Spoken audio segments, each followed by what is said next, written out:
Museums Artistiques. Since its founding in 1985, Capicoa has fostered and developed a pan-Canadian network for presenters, presenting networks, artists, managers/agents, and performing arts administrators. On behalf of SPARC and its partner organizations, thank you, Capicoa. And without further ado, please join me in welcoming Inga Petri this morning's keynote address.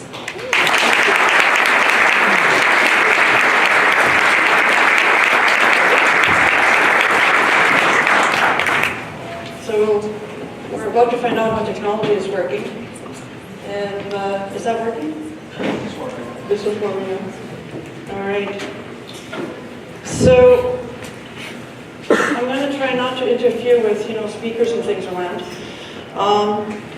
And while that is warming up, I'm going to go ahead and start talking to you because we want to make sure that this is a well-spent morning for everybody. How's the sound sounding? Sounds really echoey to me, but as long as it sounds good to you, I'm happy. I don't do podiums. We're going to be having a conversation this morning. So part of what this means is I have all kinds of things I want to share with you. I have some stories to tell you, some examples to give you that I've sort of been exposed to over the last 3 years of my work with the performing arts sector, specifically around the value of presenting. And I want to also show you some really cool statistics. I love stats. I'm a researcher.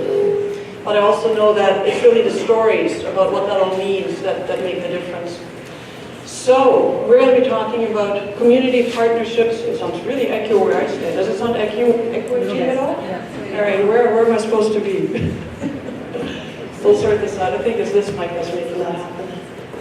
Hi. Is that good? Okay, I'm sorry. I roam. You'll have to talk and roam. So the idea is that we're going to be talking about community partnerships and the performing arts from the perspective of co-creating a culture of place. My goodness, does that sound like a mouthful, doesn't it? So first, a few housekeeping things. We'll create meaning out of this when... Sorry, can I just get your... Moment.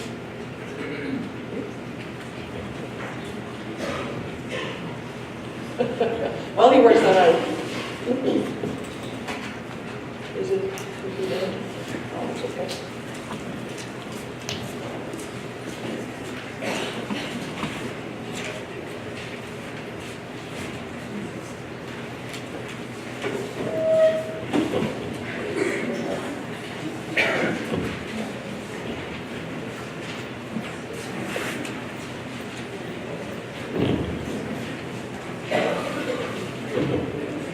While my colleague on tech is working this out. Quick housekeeping things. I will assume that if you're using a digital device this morning, it's because you're tweeting under the SPARC 2014 hashtag. If you also need to check your email, no doubt you will do what you need to. Some really important Twitter handles, SPARC Performing, Capicoa, this morning's sponsor, and of course my personal one. I primarily tweet around stuff we're talking about this morning. In fact, if you're on Twitter, you'll see me tweet while I speak to you. It's magic. Love it. We will be making available this presentation, of course, for anybody who wants it afterwards as well. So whatever you see on slides, don't worry about needing to take notes on that for yourself. We will make sure that you have access to these. Hey, perfect. So there's a really cool report that I got to write, and that was published about a year ago. It exists. It's real. It's called The Value of Presenting, a study of performing arts presentation in Canada. It's got, charts and graphs and pictures, and it's really pretty. And if you have not seen it yet, I highly recommend that you check it out. It has all kinds of really interesting information in it. Some of the highlights relative to rural communities I will share with you this morning. And it's been a really excellent tool to help the performing arts sector understand itself a little bit better, understand how it's different in different places and how it's also the same in so many places across the country. I do find that there is a sort of the pastures are greener someplace else syndrome that happens amongst, us humans, where we always think that it would only be easier if I was in a big city, if I was in a smaller place, if I was in some other province. Reality is we're actually doing pretty well wherever we are. And understanding that a little bit is what I'm hoping we'll be able to talk this morning about. There was also a really, not really exciting looking supplement that we published 2 years ago, which is actually specific to rural and northern Canada. It's a supplementary report we did. So some of the data I'll show you today is actually coming out of this. It's the same data set. All of this stuff is available for you for free. The performing arts sector, spearheaded by Capacoa, did finance this with the support of a number of organizations. And the other quick thing I want to mention is there's a website right here, Canadian Geographic, entered a partnership with us to publish some of those key findings in a very public forum called the Canadian Atlas Online. And we wrote a thematic that is really meant for consumption by run-of-the-mill Canadians. And it has a lot of that sort of highlight information on it, and you can go to it and check it out. So again, I mean, we'll make sure that you get the deck, you have access to all of that, you know where to find it. All right. So in terms of the work that I've been personally been able to do through the value of presenting, it really has got me to travel literally right across Canada in order to meet with performing arts presenters primarily, but also people who produce theater and music and dance, artists engaged in all those things, agents, managers, sort of the ecosystem, and get to know that ecosystem from the perspective of values, benefits, and impact of performing arts presentation for Canadians. We weren't really so interested in economic issues. Those are actually quite well covered elsewhere. We weren't really interested sort of in the producing side in terms of the logistics around that. It was really about the connecting point to how do I get art to an audience. And the connecting point most often happens to be sort of the presenting function. And that could be a theater company. It doesn't always have to be a separate venue, of course. And that's one of the complexities of the sector. Nothing is quite so straightforward. We all wear all kinds of hats, just depends on, you know, where they're from. And I do find that, you know, in rural places we have that situation a lot as well because there's fewer people. You know, you will find that the artist who is, you know, sort of a choreographer will also become the producing company who will then also make sure that you find an audience and present it. Right? So it's not always a separate person. It's not always a separate organization. Being able to travel right across the country has sort of allowed me to sort of start to think about what are we sort of together really aspiring to do? Right? Are we just going to do cool art? We're happy with that? That could be cool. Or do I want to aspire to something slightly more? So what I've been floating is a really cool line that I consider a bit of a vision statement, and it says what it's really about is to build vibrant communities that are fueled by the performing arts and its community-engaged partnerships. Does that sound interesting? Yes? Good answer. How? How does this sound interesting? You have to answer. But you could if you wanted to. So a couple of keywords. Fueled. My standard is that the performing arts shall be fuel. You shall ignite. You're not supporting, you're not part of, this is not a passive thing. Fuel. Fire, red. It's kind of awesome. Can we do that? I look at a place like Halliburton, I'm looking at all the organizations involved in putting this together, and I'm kind of going like, it's obvious it's happening right here. It's called SPARC. Not hard. And yet I do find that, you know, it's hard to always maintain that posture, that attitude that says, no, we are this kind of fuel. We are essential to vibrant communities. We're not an add-on, we're not an afterthought, we're not a when we have time or money to do it kind of thing. It's intrinsic. Without it, our communities will not be nearly as vibrant as they should be. That's my proposal on that. The other keyword I'd like to draw your attention to is community engaged. What's the word we would typically put that? Community based. Now, it's small, it's editing, right? I'm editing. Editing is really important because the words we use are critical in terms of the attention we put out into the world. So I prefer community engaged because it's active. Community-based is, it's down here. It becomes very static. It's very not dynamic. It's very not ignition fuel. I like community engaged because it means we're having a chat. I get to find out about you. We get to know each other. We get to figure out what's really important for each of us. We get to engage. How cool is that? And then we get to decide together, what do we want to do? Do I want to make a cool piece of art? Do I want to build a children's playground?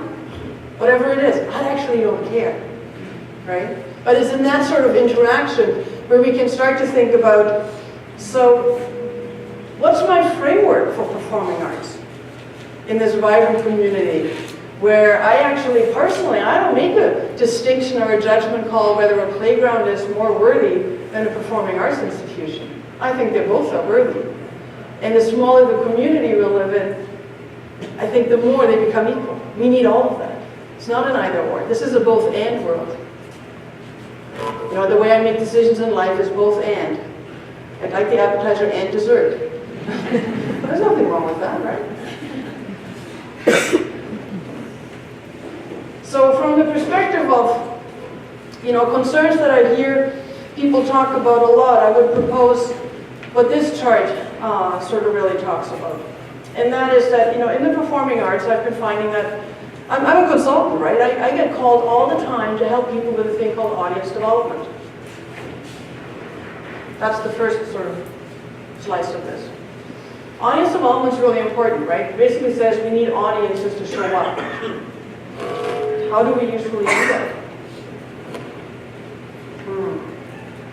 I would propose that there's been a conversation that says people have to really understand the art in order to appreciate it and want to see it. So we've gone down an arts education route. At a time, of course, when in most schools in the country there isn't such a thing as arts education, so arts organizations are filling a huge gap, right? Fair enough. Now, to deal with arts education, I think it's really important. I'll be on the record for that. I think it's really important.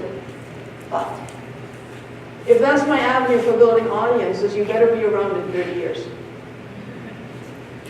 Kind of long-term, you find.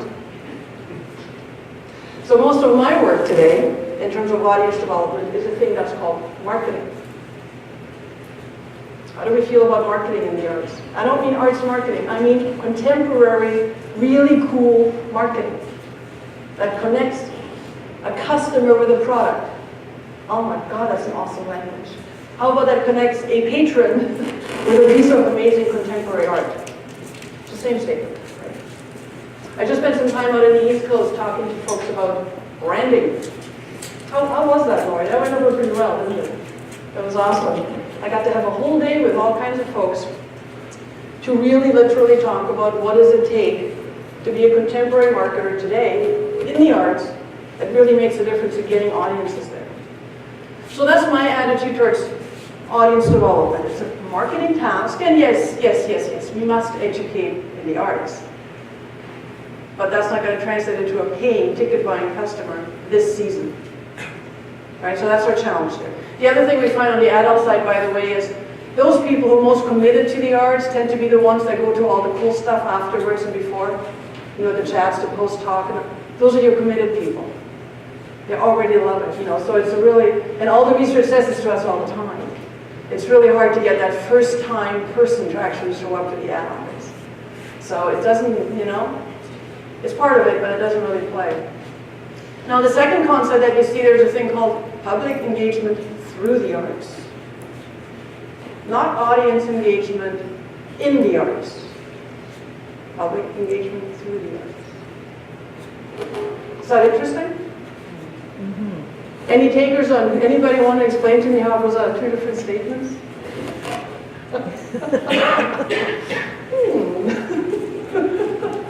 Nobody, come on. Public engagement through the arts is talking about your public when an artist comes into your community, recognizing who you are, what you offer as a community, and saying, I would love to work with you again because it was a very good experience. Okay. Any other takers on this? Thank you. Public engagement arts, we're for audience engagement in the arts. Audience engagement in the arts is all about the art, right? It's the education piece. It's the, do we have a talk afterwards? Can we have, you know, some social thing around it? How can we make it fun? It's really simple stuff. What I'm after is public engagement through the arts, which says basically what can we accomplish together as a community by using the arts as a means to an end. That's a pretty different thought. And I'm happy to be in a small place because in small places, this tends to be much more readily acceptable. There's usually far less pushback. The third piece that you see there is community leadership. I don't mean arts community leadership. I don't mean being a leader in the arts. I mean civic leadership, community leadership. What can we solve that we need to solve by using the skill sets that come out of the arts? We are one of the most intrinsically creative sectors. We solve the most unbelievable problems with virtually no money every day. Right? You bring paper money. It's an amazing skill set, right? And I find that the larger the places, the more we divorce the creative economy from the arts economy. It's not helpful. I'm all for, you know, let's keep this all together. This is intrinsic to the performing arts, museums, heritage sector, all of that, visual arts. We have an amazing skill set. We do events, like they're second nature, like it's easy. Well, guess what? Events are really hard, right? Bringing people together, convening people in a common space to have a common conversation is actually a tremendous skill. Right? Right. Right?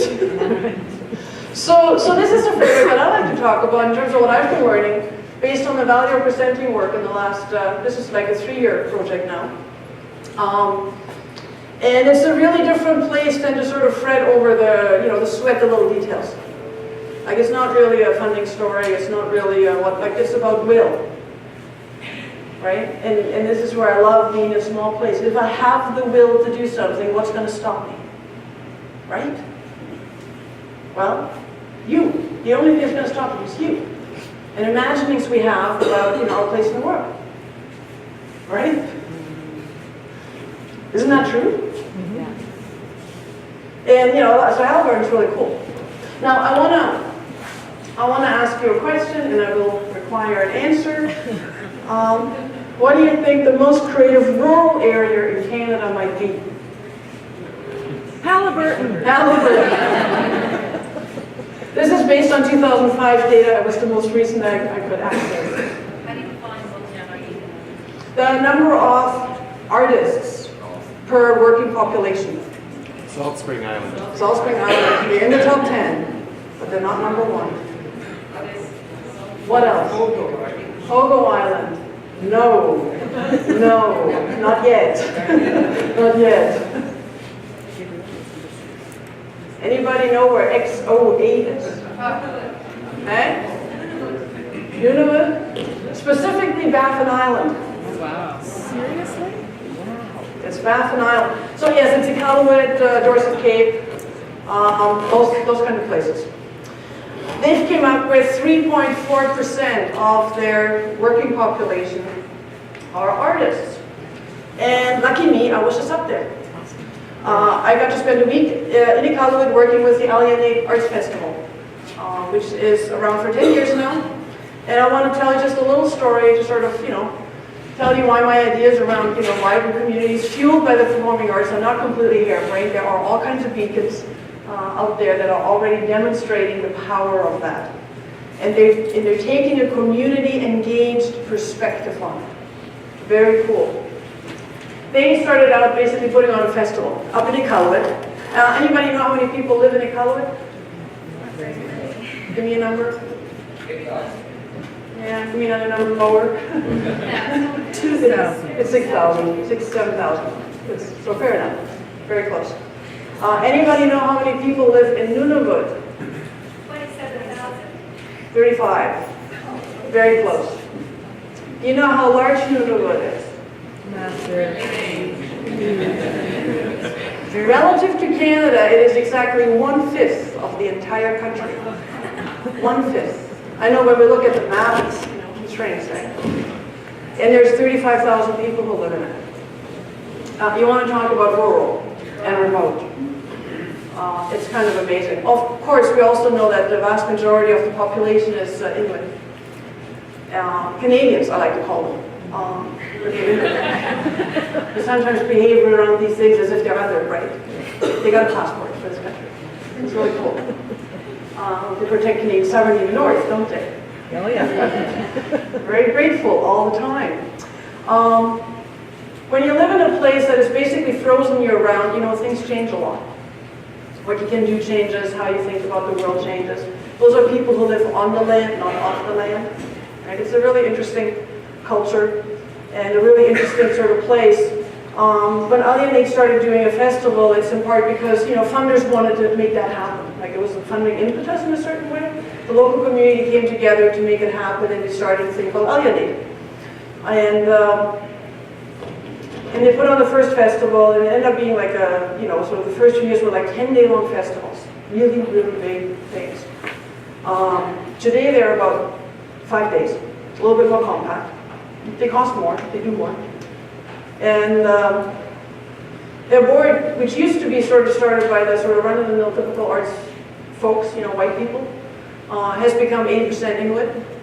They've done a ton of work around making sure that they're community engaged, that it's not just the European tradition of stage-based theater and dance, but that it is an indigenous tradition to whatever place you're in as well. So making sure that you have community representation is really important. They have one of the coolest missions.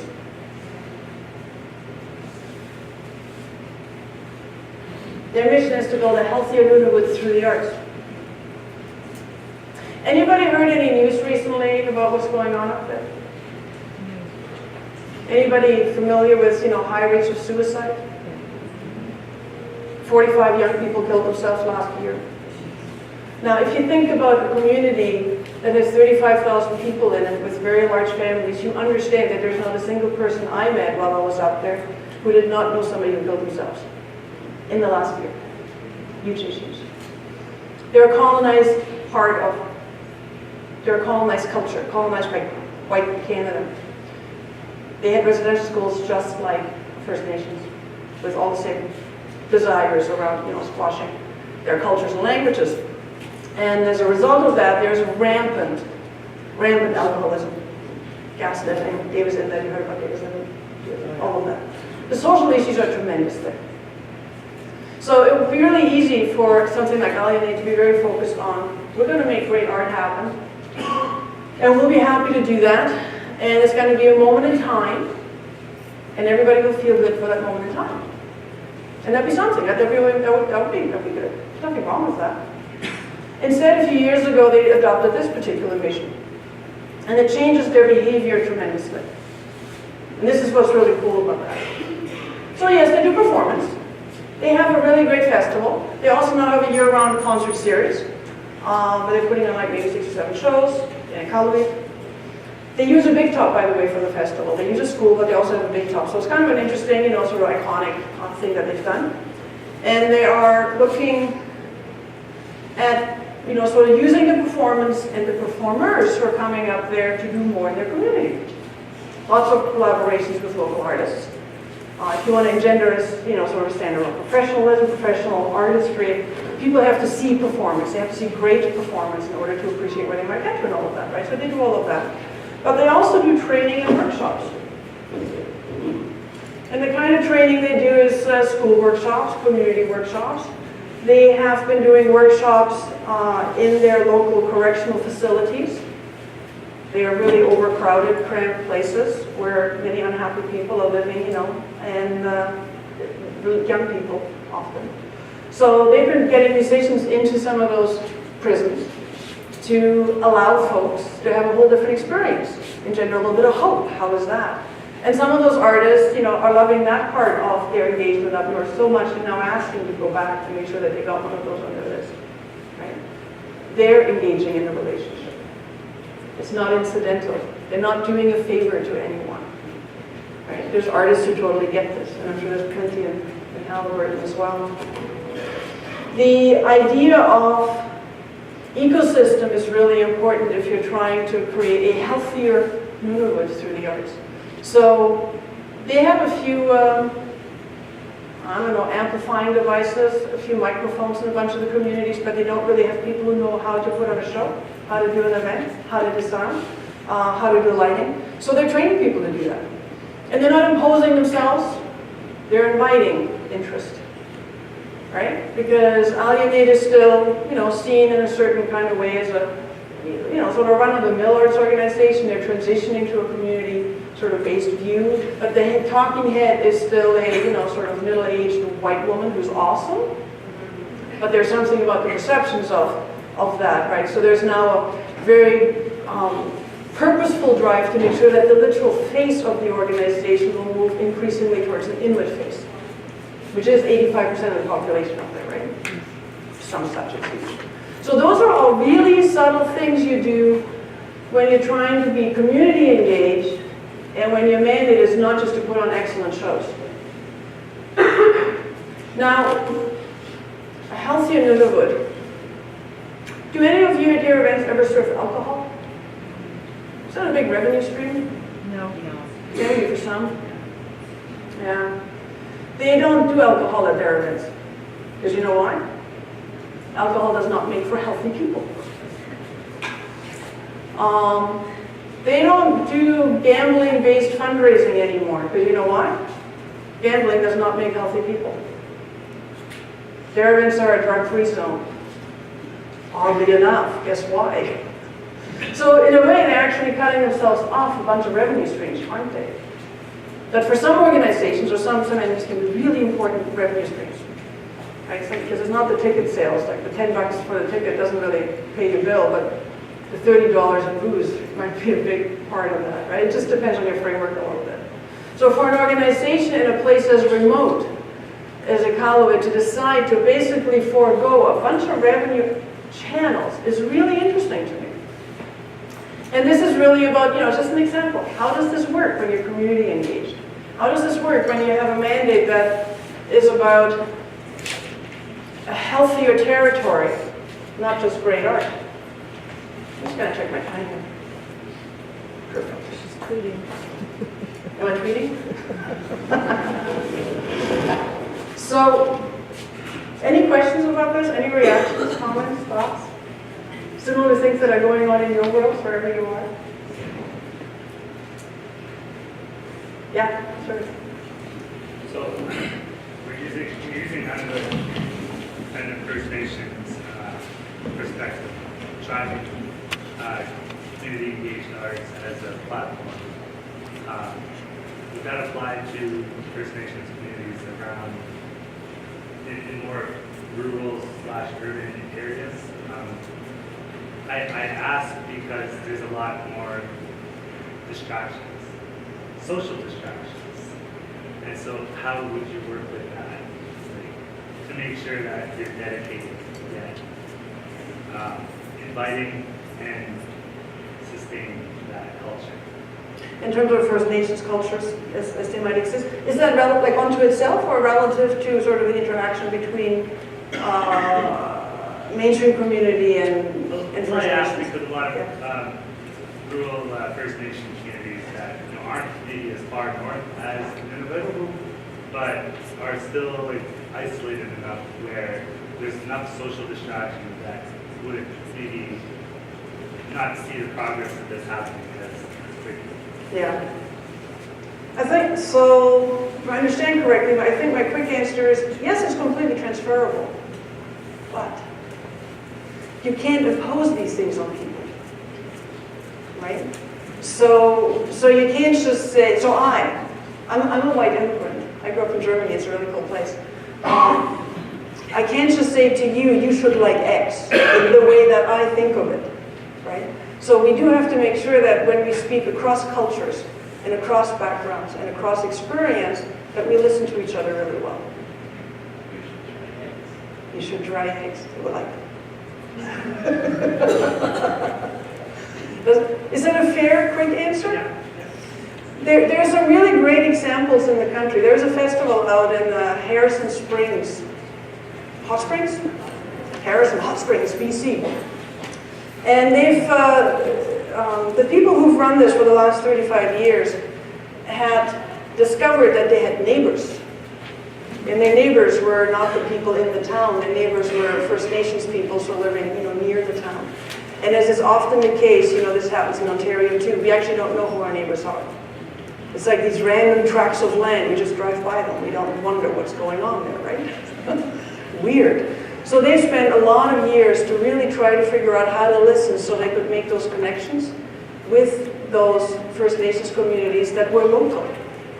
And figure out how to get people to come to common events. It's taken them a long time. This is not an overnight thing. You have to have the long breath when you speak across cultures. But what they've discovered is that listening is a really powerful tool. And they were kind enough about 9 years ago to do a project on cross-cultural presenting and creation of performance. And they published that 120-page thing that tells us how you do that. It's really cool. You should look it up. It's online. Harrison Festival for the Arts. So I think that's, so it's a complicated question you're asking. Yeah, right? And that's why I appreciate the answer. But, coming up so quick because there's so many things that. Yeah, there are. There are. And I mean, as a German, my inclination in life is to tell you exactly what to do and how to do it, isn't it? As a consultant, however, I totally know that my job, it doesn't matter what I say, right? What matters is what we can discover together and what we get energized about together. And if we both think it's cool, then it's only about the will to make it happen, right? And I think that is sometimes we forget that. And I think, quite frankly, the performing arts, the way it's done in Canada, is a European system. The concept of a stage by itself is a European concept.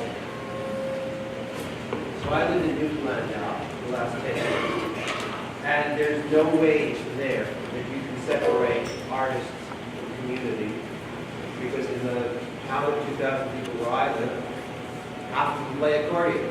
Totally. Or And the other half fills. So, Yeah. I think you're right. We need to understand that the line that we draw with the artists on one side and the community on the other is unnecessary, inappropriate, and illusion, and not just in Newfoundland. Not just in Newfoundland. And I think, and I mean, and here we are, Canada is a new country. It built itself over quite a short amount of time in terms of the way we live today, right? And what we built is European stages across the country. And then we said, so we need to fill them. And we got these halls, we need to fill the halls now. And we maybe forgot that that's just one model. And that there's many other models that don't divide art and life so much. I mean, just that very concept of dividing art and life, it's like, it doesn't make no sense to anyone I spoke to in Nunavut.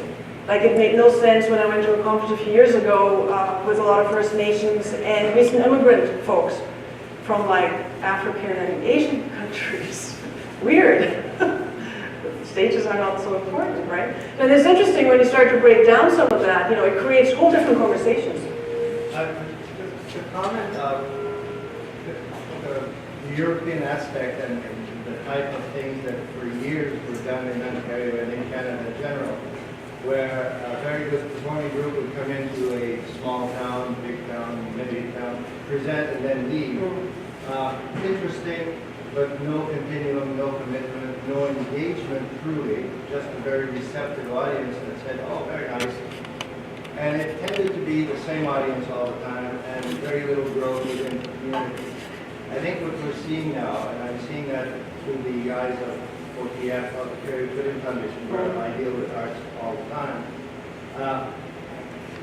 the will to engage the community in some form of practice of the art, whatever it is, that visual, anything, has so much more long-term benefits because it's not regulated by coming in and leaving, or it's a sort of holistic development of the community itself with a full engagement. And we're seeing more and more, and thank God, going away from that model and engaging their own population in presenting, in living, in performing, in sharing the arts. So I think Alberta is an incredible example of that. But we're seeing more and more across the province, and I'm hoping across the country. Yeah, there's real beacons now. We're finding that in our small community, and Where are you? Minto, which is In Minto? Can everybody actually hear? Can you maybe stand up to speak up? We're a small community in southern Ontario, and central Ontario, and we started a cultural mapping program. We're the smallest to do that. And when we did it, I'm the mayor, but people around me talked us into this. It was before my time, and it was great because it started at the base. And from that, we've got the cultural roundtable. And what we've got is people that never thought they were into arts. Now we do storytelling and all these other neat things. And if you tell them they're into an art thing, they say, oh, no. but we trick them almost, right? And that's what I think you're saying. You got to get the community engaged, not just in those shows that Devin just talked about, where people come in, have a show at the theater, and you get the same people every time. But it's all those older people that are taking our culture. The storytelling time is a great example of writing down things, but just being passed from one person to another and not written down. So now we've got all kinds. We videotape them, and we have them for posterity, right? We bring them back. So I think you're right on with that. Yeah, that's great. And there's, I love storytelling. I've been doing some work with, there's a Canadian Storytellers Association, and their key issue as an association has been to be recognized as a professional art. Because storytelling just happens in libraries for kids or in schools, right? So they do storytelling for adults. Wow. And it's been interesting to sort of follow that work for the last few years. Because there is something about the art is over here, we call it high art sometimes. We got all kinds of fancy names for things that make things other, right? Or special or unique. And we forget about, you know, the sort of level of activity that happens in all different parts of the community. Some of that is, you know, professional artists, I make a living at it. Some of that is professional artists, I make some of my living at it. And some of that is, you know, pro-ams. Pro-ams are, you know, the professional amateurs. There's some amazing artists out there. But they're like, you know, running other companies or whatever for a business. So there's a wide variety. When you can start to tap into that and see it, it becomes very powerful. Did I see another hand? Yes, please. Yes, so you sort of emphasized the importance of marketing earlier. And I was just wondering with like things like site-specific or like historical-based theater that are moving away from traditional theater spaces, it's sort of like unfortunately still seen as niche theater, right? So that becomes harder to market to, especially in rural areas. So I was just wondering some like strategies to break away from traditional. For free? Yes, I have lots of ideas on how to market unusual experiences, but they go way beyond what we can do this morning. But I will be here the entire weekend. So let's chat. And, you know, there'll be lunches and whatever. I think it's really important to understand why, so a quick piece on that is it's really important to understand why people attend stuff. Right, the motivation to attend. We sometimes end up with this facile thing that it says they want to be entertained. And when I ask people about their motivation to attend, they usually say, well, I want to be entertained, I want to have fun. No-brainer. But they also tell us they want to be intellectually, emotionally stimulated. They also tell us they want to learn something new. And those are like that second tier we usually forget about. And those are actually some of the key drivers we can use in marketing to hone message and to bring people insight and experience. So the marketing process has to be a little bit smarter than it is in most arts marketing. It's not particularly smart. It's all list-based, you know, like direct mail or stuff like that. It's not really about building big brands or building what you want to be known for and reputation so much. And once you do that, you can stop explaining the product. One of the interesting things about the storytelling thing as well is that, you know, they would incessantly explain to me what the product was, what the experience was. It's like, does anybody explain to you what music is? They just play it. Nobody talks to you about, bars and the notes and what a G scale might be. Does such a thing exist? I don't even care. What I care about is does it sound great? Right? And then sometimes we get distracted with the features. It's a walking theater company, or it's in an unusual, it's a site-specific piece of dance or theater. And we make that somehow the important part because it's different. That doesn't always work. There might be something else in that experience that connects to audience motivation and you can use much more effectively. So that's a much more a different conversation, which we should have. And I'd be excited to have it with anybody. I guess it is really speaking that this is a huge shift in paradigm thinking, not only from, because I grew up in an era where, we did our arts training and often artists forget about the audience. And I was in performing arts, how can we do that? But there really is it's amazing. a division. When I was growing up, there was, all the lip grants started all the theater companies, and I run the theater company, and what we've learned coming to a rural community that I didn't learn coming from 25 years in Toronto is that integration. And I think the rural performing arts community can be leaders for our urban friends to say, you know what, we can be cutting edge, we can be the ones that show you how to do it. And my concern is that in the ecosystem, the infrastructure is still way behind. Arts funding, for example, through the Arts Council, it's still, the community engagement is a tick box. It's not seen as the thing. It needs to be the thing. Yes. And so much we're reviewed by our peers. Often our peers are urban-based, and they come from that arts model of professional excellence is number one. And yes, absolutely agree with that. But for me, I've learned over the past 5 years that community engagement has to be number one as well. We can't, it's not an either or. It's not divisible. Thing. Yeah. And I think your paradigm is integral, and I'm really proud of us in the room for understanding this because we do know our neighbors. And we do understand our audience as a result. And putting the audience first, I come from the tourism model as well. And it fits in with what you're saying in terms of how rural communities can reach out to the tourism models, because tourism models now are visitor first. Yes. And what are we creating for the visitor experience? And to speak to the site-specific thing, well, if we're proud of our place and we're creating a site-specific place, that's exactly what locals and tourists want to see, because they want that sense of place. They want to know us. They want to know who we are and what our place is in the world. That's how we're unique. So yes. It's about telling our stories from here as well, right? Yeah. And yes, we want to have touring artists. Yes, we want to have that exchange, absolutely. But I think, it's easy. Maybe this is a Canadian thing. I don't know. Correct me if I'm wrong. It's easy for us in this country to underestimate the power we have. I do a lot of workshops with folks from rural places, right? It's like, no, you guys are expert marketers. You don't have to use all those, city-based ways of doing it that are really expensive. That's a bonus. You know your neighbors.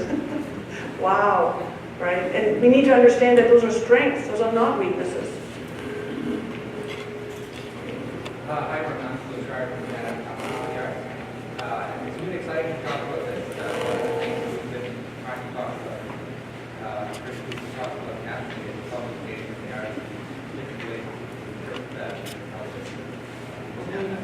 but it's an exciting time when we look at the business of the national art community and all of the voices being important in an equal way. We have to challenge it. That's great. Thank you so much, Cole.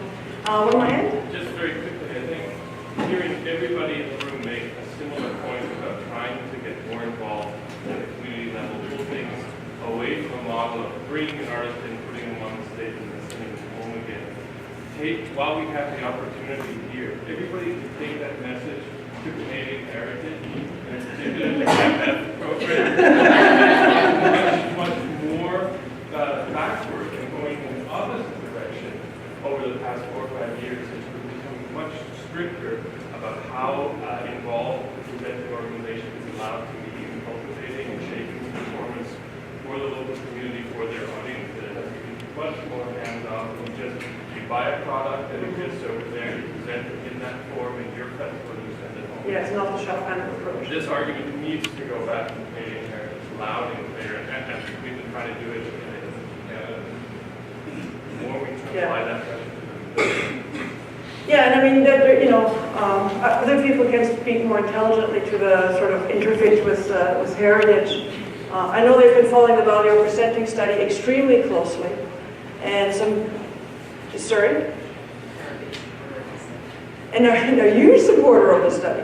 In fact, they used it for their program evaluation for CAPAF and all of those other programs, which you probably know were renewed in the last budget and repermanent.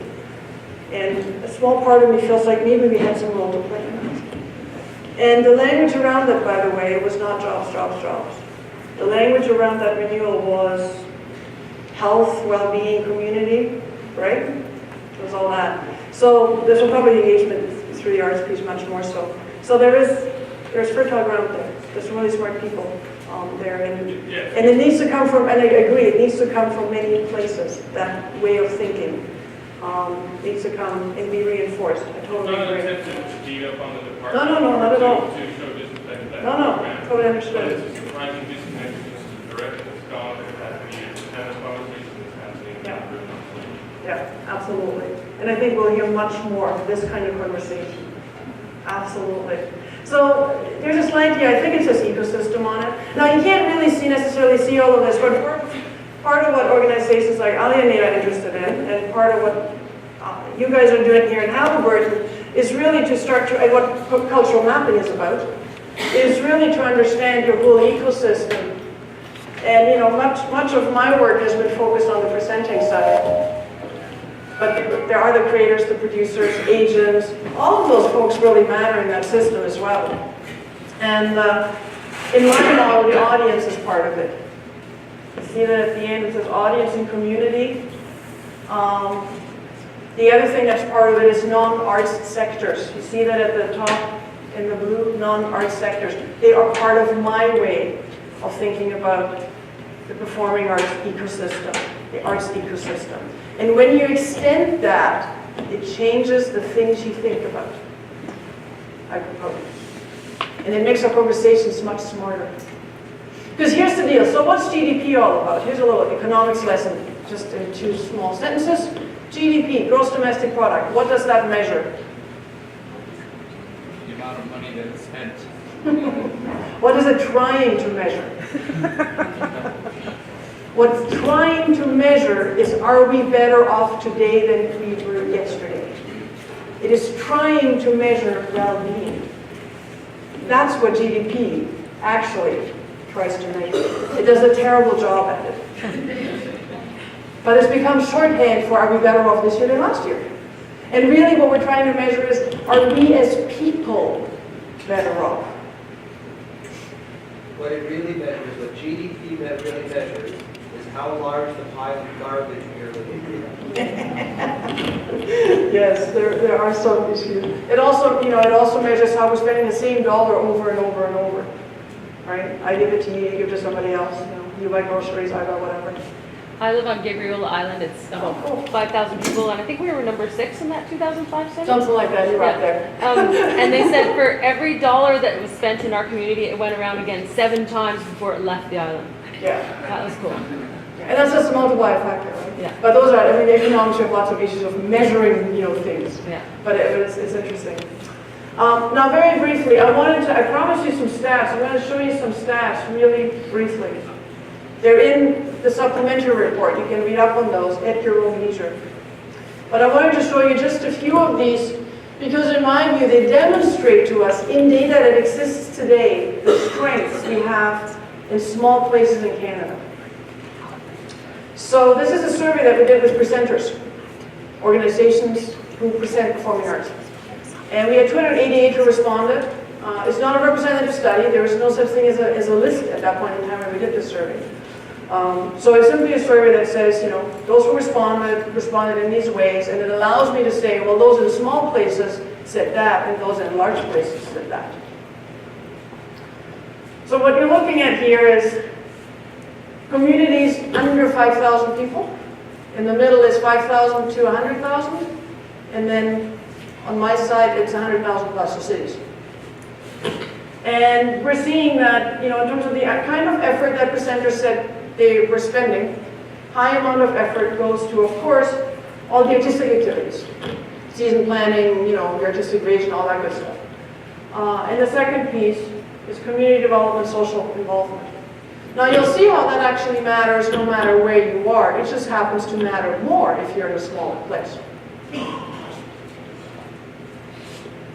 Not surprising, is it?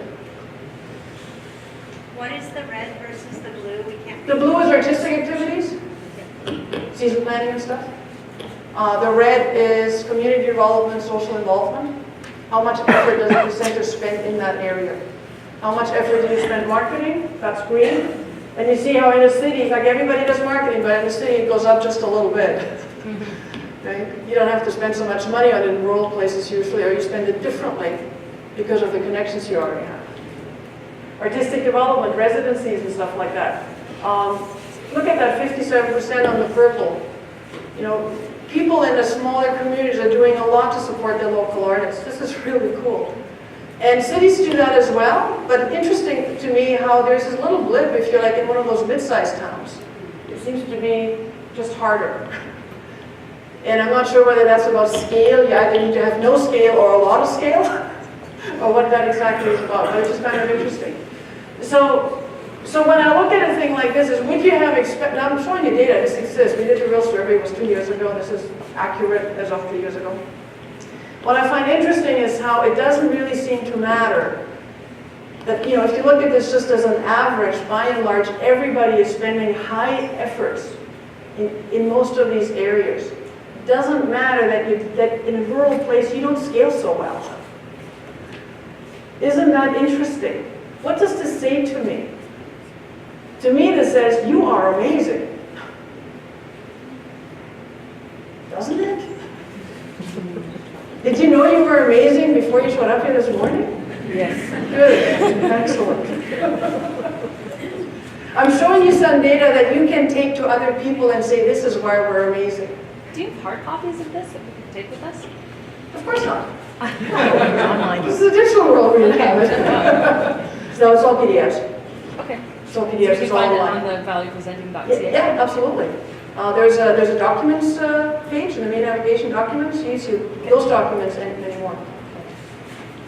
Another piece that we asked people about was, have you had a partnership with these kinds of organizations in the last 3 years? Partnerships are really important, right? They're tremendously important, aren't they? Yes. Pretty much without them, nothing happens in a small place. That's correct. You tend to think they're work, though, sometimes. Like you do it because it's the only way to get it done. It's not necessarily optional. That brings it up. So again, it's the same, sort of small communities, mid-sized to cities that we're looking at here. 89% of presenters in small places have partnered with community-based organizations. In research speak, we would say everybody, right? And we'll see that, schools and educational institutions, the red bar, artists, producers, presenters of arts is the green bar. You see how that is a little bit lower if you're in a small place, and it goes quite a bit higher when you're in a city. My current understanding of that is that's basically availability. In some really small places, you may be the only arts organization. It's really hard to partner, with somebody who's not there. So that's really about availability for the most part. But isn't it amazing to see, just when you're in small, and then we have government organizations, and this is not sponsorship, this is partnership. For instance, Alienate up in Nunavut, National Tobacco, the Non-Smoking League, they did a concert as part of that. They got the health department to pay for part of that. They were partnering on it. They delivered health messages. They had a fantastic concert. Everybody, it was a win-win thing. It's partnerships, not just like give you some money to, off you go. Not sponsorship.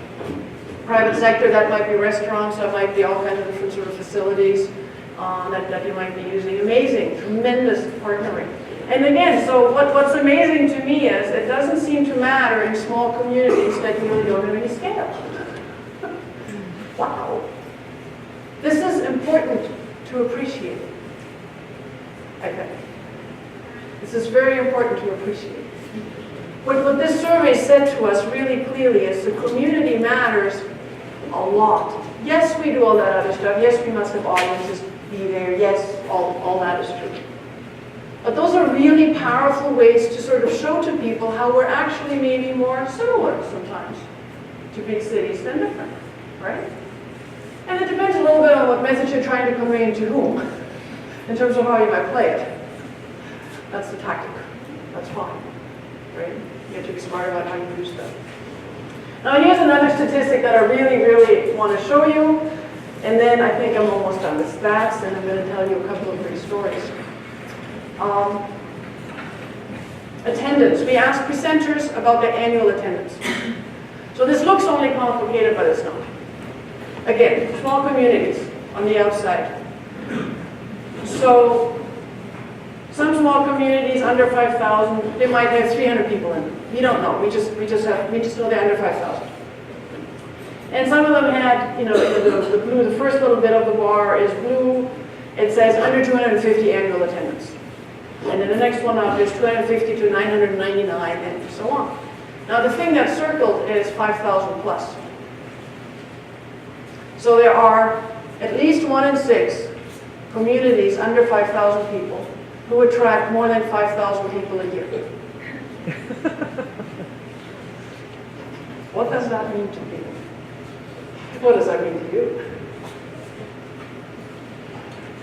What that means to me is, think of it this way. I'm in Toronto. Population, I don't know, let's say 5 million for ease of math. If I was to replicate what the Harrison Festival for the Arts does, a community of 1,500 attracts 12,000 to their festival. How many people in Toronto would I have to attract in a year? All of them, then some. It's almost 10 times. It's like 40 million. We know that that doesn't happen. So I'm not knocking folks in urban places. I think cities are great. But what I'm trying to point out is, oh my God, have we realized how tremendously powerful it is to be able to engage with such a huge proportion of your own population? And yes, in Harrison, obviously 1,500 people who might be going or living there, and the other, 10,500 don't. It's called tourism, it's great. But that is tremendous power for a single organization in that case, right? To attract such a multiplier. And what does this really mean for the impact they can have in their community relative to, let's say, a city-dwelling organization, right? Like, that's tremendously powerful. And I realize that in your funding proposals, it might simply ask you how many people showed up last year, and if you have to write down 1,000 people, you don't get to tell them that your community is 350. But I'm all about the proportions, you see? Because proportions are about impact. And I know we don't count like that today, but I would love for us to start reporting it anyways. Just saying. People will follow, right? Policy follows. It's an interesting idea. I think it makes the rural story tremendously powerful.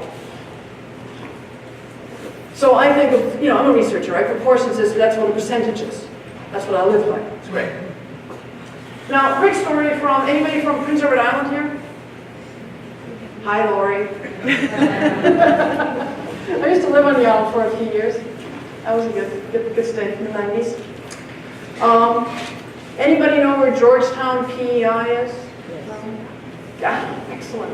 It's a nice place, isn't it? You probably met like all 600 people when you're in there. Drove through it, yeah.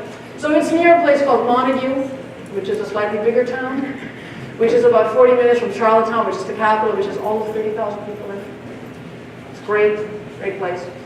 The King's Playhouse was founded in 1887. You know what big city in Canada was founded around that time? Vancouver. Okay, just for a little, how the country got settled, right? By the English. They've had a 200-some seat theater there for 120, 30 years now. Because they built it, because they wanted it, because the community said, I want a theater, I must have one. And They've never missed a season. Now, the reason why this is important, this is kind of a cool story, right, Lori? The reason why this is important, in 1983, it burned down. It did. Devastating. What do you believe the community did? 600 people. In Georgetown, PEI, raised a bunch of money. And within a year, the King's Playhouse was rebuilt. They never missed a season. 600 people. Built theater, 287-seat theater. They have a full stage. They got all this fancy stuff. It's cool, right? Isn't that cool? Yeah. They have a single staff person. They have many, many, many volunteers. Right? They are of the community. They're not some add-on. The community wants it this badly. Oh my God, they want it badly, right? So they have a weekly, see how I can pronounce this right? Kaylee? Yeah, that's a funny word, right? And it's tremendous. In the winter, 60 people show up on average. In the summer, it doubles. Every week, 52 a year. Kaylee. You know what? That's open mic. That's what that is. Open mic. For $5 you're in. They even have door prizes. Freaking awesome. Isn't that awesome? I think that's awesome. So this is simply a tiny example of, you know, like if you want it that badly, the only barrier is, do you really want it that bad? Do you have the will to make it happen? It's a beautiful little theater. There's absolutely nothing wrong with it, right? You've been there. You've been in it, right? You've seen stuff there. In the summer? The old one. The old one, yeah. Beautiful. And this sort of gets me to a couple of quick points. Again, these data points are, I'll leave the deck, but they're also in that report. And there's some data points about, so what's the reality though? Like, what does it take? Well, for one, it takes a tremendous number of volunteers. This is a different model a little bit, right? Like all arts organizations, no matter where you are, have a lot of volunteers. But in rural places, much more so. So you're looking at like 36. Well, in a city context, you might look at 17 per staff member. You're looking at 36 period. And about 4 in 10 of these rural organizations, presenting organizations, actually don't have any staff. And 10% don't even have staff during their peak times, like you might do a festival or something. So that requires a ton of engagement and a ton of skill that happens to live in your volunteer corps all of a sudden. Budget-wise, of course, it's much smaller. 61% of budget under $200,000. You know, you really have to stretch this a lot. Part of why you get to put anything on is because you don't have a lot of staff. You do it with volunteers, even when you have facility.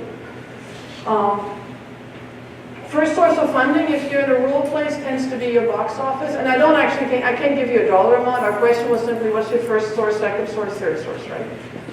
And while in the cities, people tend to identify as the first source government funding. And this has something to do with how the formulas work and how that relationship works, right? And it's not that it's right or wrong, it's just that it is. And I'm simply showing it to you so we can appreciate that together for a second.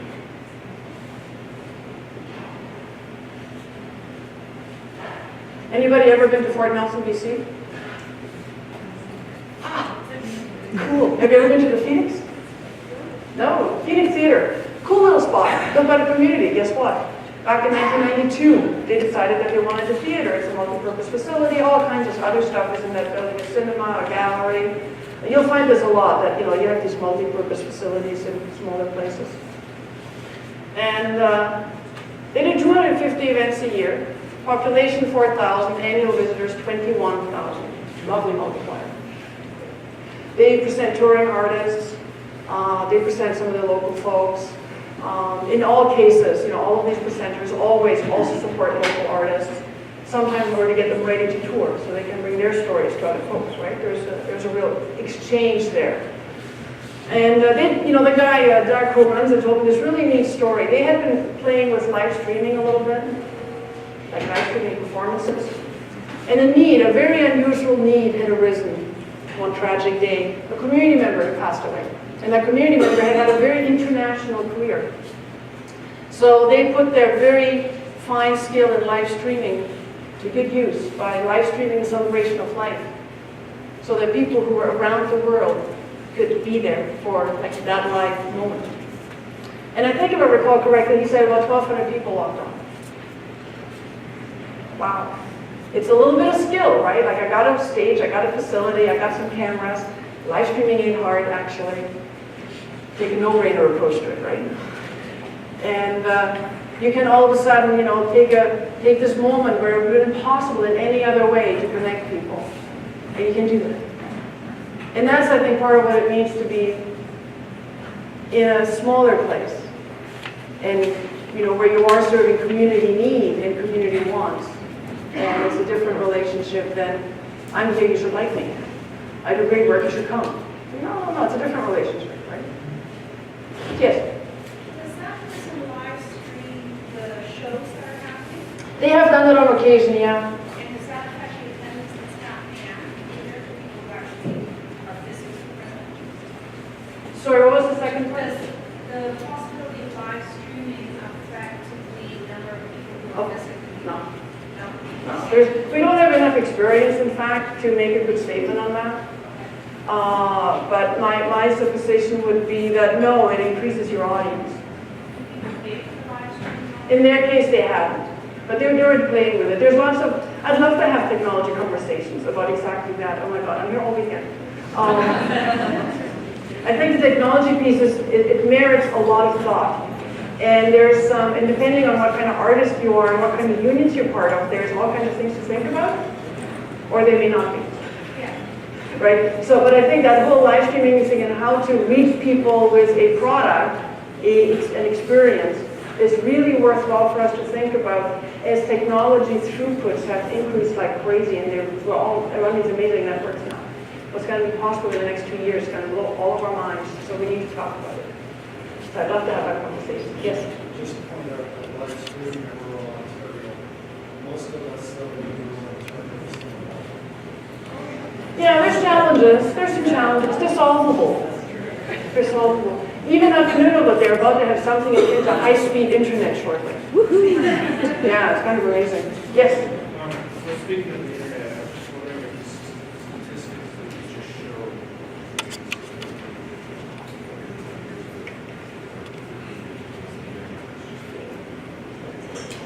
I don't know that.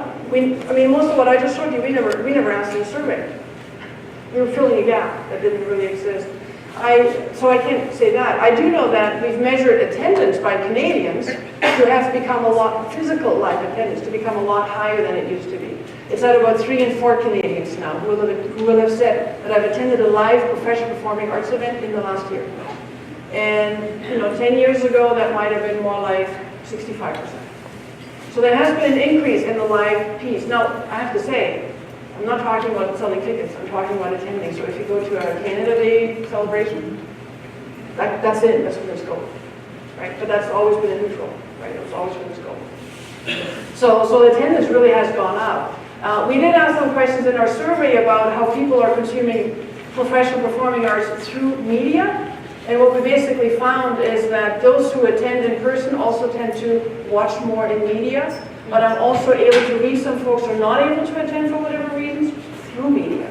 So again, I'm increasing my audience. And it's like, in a way, it looks like another channel to enhance engagement, which is kind of cool. All right, 2 minutes. That's awesome. So these are the stories I wanted to tell you. I'm going to just run through a couple of really quick slides here so I can come to my 2 really cool closing slides. One of the things you will find in all of my reporting has to do with how people identify community benefits. And we've already heard about it, yesterday and this morning again, that health, well-being, creative community piece is huge. When we did the survey with presenters, they had identified community identity as their number 1. Like 3/4 had identified that as their number 1. That's not how Canadians think of it. Canadians think about energy, vitality, quality of life, well-being for residents, creative communities. So it's important to think about sometimes the words we use to make our case. I think the identity piece is an ultimate end effect, but it's harder to connect to more immediately for the actual population. You know about economic development. Yes, civic pride matters, identity matters for Canadians too, but it's just, it's like a 20 or 15% level. The health story, by the way, is really cool. Better health, we know that art therapy is really cool and that it helps us become healthier people. what our studies showed, we were looking for studies that would show that attending made us healthier. And does it ever? In some significant ways. So there's some really cool sort of data there that says this is real. We're not just making this up. It's not just me, pulling it out of thin air. And as you know, my whole shtick is, art is a public good, just like hydro and roads. But it also means that it's about what can the arts do for us as a means to an end thing. Not in and of itself all the time. And yes, we get to do some cool projects, that's fine. And we'll see where they go. That there's nothing wrong with that. But I think if my attitude is art is a public good, then it shifts my responsibility to my community a little bit.